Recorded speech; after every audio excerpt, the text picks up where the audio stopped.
Hey everyone, can you help me? Yes. Will you help me? Probably not. Why?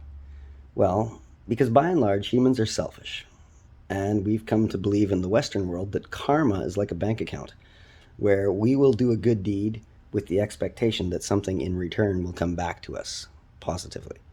Or if someone wrongs us, then we might utter the word karma's a bitch, or something to that extent, hoping that something bad will happen to them because they did something bad to us in our perception. You see, it is that mentality that lets me know that 99% of the people that see this message won't help me. Because at the current moment, I have no way to repay you or even say thank you. Why can't I even say thank you? Well, because in the next few hours I will be back on the streets. Yep, I am a homeless guy that owns $1 million 2-unit house that has been destroyed and taken over by squatters, professional criminals that are thieves, drug dealers, junkies. They're violent, and they're living with dangerous and untreated mental health issues. Yes, that's right. I have a whole bunch of drug addicts that have moved into my house, not paid any rent, stolen everything worth any value, even my kids' toys, and destroyed my house and the property. They've stolen my ID, they have applied for credit cards in my name, they have written checks in my name, they have purchased vehicles in my name. Hell, they even pepper sprayed me and tried to kill me with a knife and tried to run me down with a car 2 times. Now, I'm not going to say I'm completely innocent. After all, I did trust the wrong people, and I did not do a good enough reference check before trying to help these young people find some purpose in their life so that they could try to deal with their mental health and drug addiction issues. To those that so comfortably walk by my house and not ask if everything is okay, that's fine. You don't care, I get it. You have your own problems to deal with. But I would like to explain to you how and why I got myself into this mess, because everyone seems to think that I'm taking it on by choice.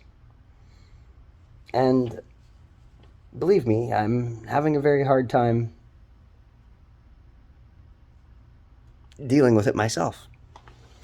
As a matter of fact, I'm scared to answer the phone, scared to leave my house, scared to leave this hotel room, which I'm not even allowed to be in here right now. But who cares? I called the cops 4 times in one day after being pepper sprayed, had a knife swung at me, a piece of plywood thrown through a window, and then tried to be run down by a car twice. And I was told I was a little bit excited and asked if I needed to go spend the night in jail. But I calmed down, so I didn't have to go to jail. I did leave my house because I was scared for my life. You know, and the power's been cut off because the person that I tried to hire to manage my bed and breakfast stole all the money. But hey, why focus on the negative, right? There are some positive things. And the positive things are that I just got a picture of my 2 boys in Taiwan. The youngest one drew something on some digital board, and I think it's supposed to be of me and the family. I don't know. They're fucking angels, though.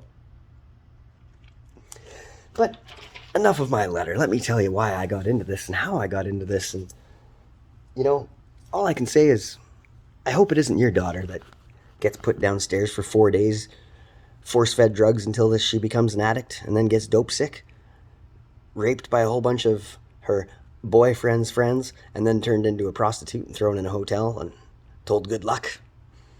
No, no, no. And I hope it's not your boy in grade 3 that gets rushed in a coma to a hospital on the first day of school because he found something on the floor that looked like candy, but it was actually poor man's heroin and he overdosed. And I sure hope you don't have to drive taxi or even sit in a taxi where you saw a 6-month-old registered massage therapist from England who had her ID stolen from her husband, sucking dick for $20 worth of crack. Did I say she was 6 months pregnant? Might have been 7 months pregnant. Trust me, that baby's going to be off to a good future. But, you know, after I get out of this hotel and I'm back on the streets, I'm going to somehow find something to eat.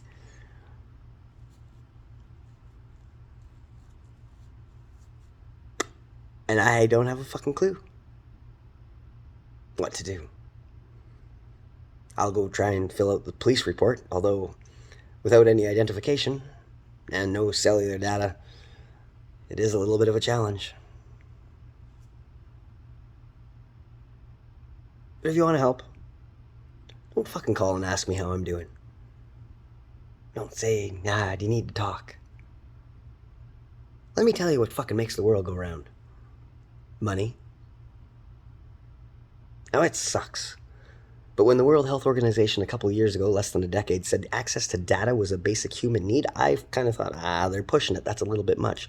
But let me tell you, I can't even get into my bank account, which these fuckers have stolen everything from, because I've got two-factor authentication turned on to everything.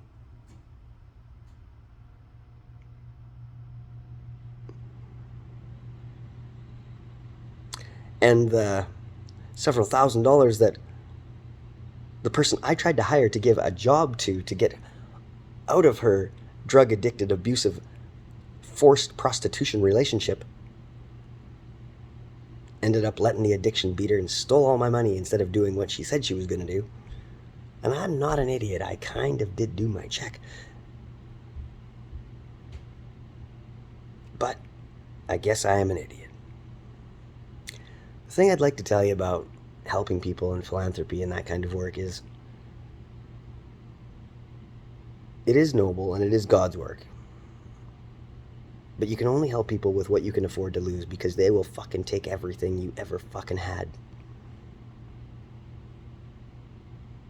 And we live in a time and day and age right now where the rights is more important and more powerful than what is right. You might not think of that as a problem until your house gets taken over by squatters that moved in there through an Airbnb online booking. I believe it started in July. It's a pretty organized group of... It's an organized group of criminals. Many of you will have heard of the names of the group. And they're bad people, I guess. But I might be worse. Because I tried to give them help. Because I tried to realize that the system's not working. The healthcare system, and I was a registered nurse, doesn't help with addiction. Everybody knows that. The law enforcement system isn't helping anything. Everybody knows that. Drug usage is up. Prostitution is up. Crime is up. I don't want to tell you about my success stories because they are flippin' awesome. And I changed the lives of people. I guess it's going to cost me everything to have an impact, but you know what? I made the life better for at least one person. And I know there's more than that. And I don't care if you believe in God, Buddha, Allah, Waheguru, Mother Earth, whatever you want to call it, the source. There is only one. There's the one. I call it the world star, but there's only one. And I know damn well that whenever I get to that place, that if there's a heaven and a hell, I'm heaven bound. Because you don't need to like the way I talk. You don't need to like the shit I do. But if you don't know the intention and if you don't know the fucking impact, you don't really have anything to say that matters to me. Because I know the guy upstairs, I call it a guy, but let's go with the world star again. I know the world star knows my heart's pure. And I have made mistakes and I have asked for forgiveness. And I am not perfect. And I still sell hope. Because that's what's needed around the world more than anything. And they've taken every fucking thing that I have. I can't even see my boys, and I'm still doing what I'm doing. Because when an angel touches you and tells you what you're supposed to do, good luck trying not to. So for those of all of you that don't help me, fuck you. I hope your daughters get raped. I hope your shit gets stolen. I hope your ID gets stolen. Trust me, if you go to PharmaSafe, there's a pretty good chance that my house has a whole bunch of your personal information that they're doing fake IDs right now. Have a great fucking day.